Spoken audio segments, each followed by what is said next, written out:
한약사의 의약품 거래 중지 고발에 검찰이 제약사의 손을 들어줬습니다. 최근 한약사 2명이 일반 약을 공급하지 않는다며 제약사를 고발하자 검찰이 제약사에 대해 무혐의 처분을 내렸습니다. 제약회사가 자의적으로 한약국의 일반 의약품 판매 거부를 해도 문제가 없다는 것입니다. 지난 2019년 종근당이 한약사인 김 씨가 개설한 약국에 일반 약인 동의고를 공급해달라는 요청을 거절하자 한약사 김 씨는 이를 고발했습니다. 이어 지난 2020년 4월에는 한약사 유 씨가 벤포벨, 프리페민, 시미도나 공급을 요청했지만 종근당이 이를 거부하자 종근당을 약사법 위반으로 고발했습니다. 제약사 측은 거래를 요청한 약사가 한약사임을 알고 이를 거절한 것으로 밝혀졌습니다. 한약사들은 제약사는 의약품 공급자로서 약국 개설자가 약사, 한약사인 것과 관계없이 의약품을 공급해야 함에도 불구하고 정당한 이유 없이 한약사가 개설한 약국이라는 이유로 일반 의약품 공급을 거부했다며 일부 약국에만 담합을 조정하거나 환자의 조제 투약에 지장을 주는 행위라고 주장했습니다.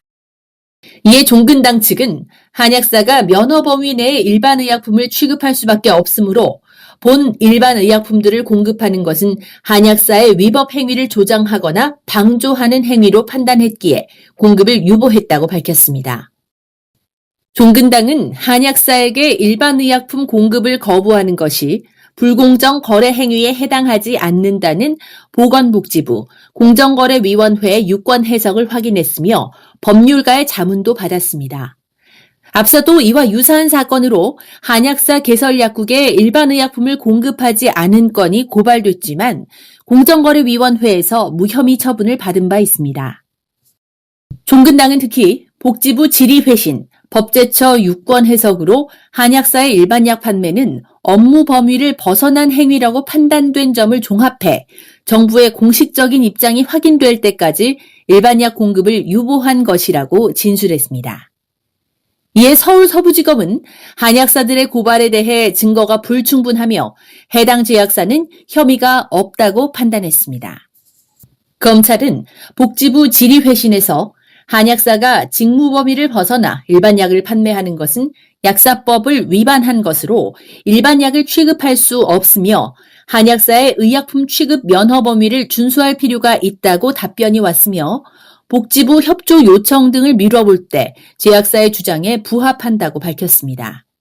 또 약사와 한약사의 업무 범위 구분은 제조관리자, 안전관리 책임자가 될 수 있는 의약품 및 한약 구분에도 적용된다는 법제처의 법령 해석이 있었으며 공정거래위원회 회신에서도 한약사와의 심의도나 프리페민 등 일반 의약품 거래 계약 거절이 불공정 거래에 해당하지 않는다는 내용이 포함되어 있는 만큼 종근당 쪽에 문제가 없다고 설명했습니다. 이번 결정문을 근거로 약사회는 모든 제약사가 한약국에 대한 일반 의약품 공급 거절이 가능해진 상황이라고 판단했습니다. 이에 일선 약사들과 실천하는 약사회는 면허 범위를 무시한 약사 직능에 대한 한약사들의 침해로 답답하던 상황에 경종을 울렸다며 제약사의 이 같은 한약사 공급 거절 선택과 검찰의 판결에 지지를 보냈습니다. 제약사면 결국 추구하는 건 이윤이죠. 근데 이윤을 무시하고 용기 있는 결정을 내린 건데 그게 전혀 약사사에서 긍정적인 반응이 없다면 종근당은 아무 의미가 없게 되겠죠. 종근당만이 아니라 다른 제약사나 도매상들까지도 함께 할 수 있도록 움직임을 만들어 한다고 봐서 그래서 이제 칭찬 성명을 내게 된 겁니다. 그리고 이런 움직임은 사실은 대학 쪽에서 나서서 해야 된다고 보고요. 대학이 당장 움직이지 않으니까 아쉬운 대로 실천하게 먼저 움직이는 겁니다.